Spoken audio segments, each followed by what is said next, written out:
Oh Massimo, ma invece di mettere ma l'asso che è roba, ma mi racconta che altri, ma vorrei che te mi raccontassi te come che azienda, da che volta che te hai fatto l'incidente in moto? Ah, cosa da dentro il fosso? Esatto, Praticamente, ti dico come sono stato 4-5 anni fa, ancora ero prima del Covid. Praticamente sono finito dentro il fosso. Go sbandai un fiato bagnato per terra, non so che se era un poco di olio, cosa che era, non so che era qualcosa sulla strada comunque, perché mi è andato via il cuore di traverso e scivolate sono dentro il fosso.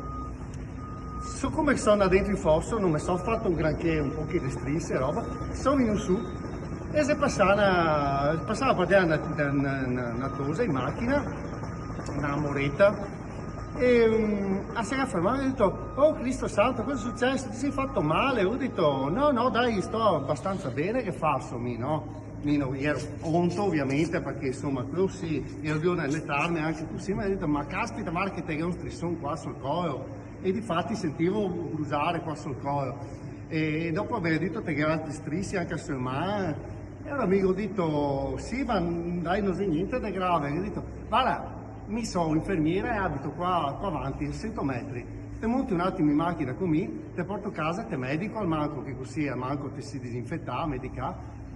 Ma l'ho detto, sì, ma mi pare, mi pareva, non vorrei che desse fastidio che magari vado in casa di una, se sapesse mia moglie, cioè, mi fa un certo che, capito? Ma no, dai, caspita, ho avuto che ti alzi così, non posso, guarda, faccio l'infermiera e ti porto un attimo a casa. Vabbè, dai, grazie, sono montati in macchina insieme, l'ho portato a casa, stava davanti.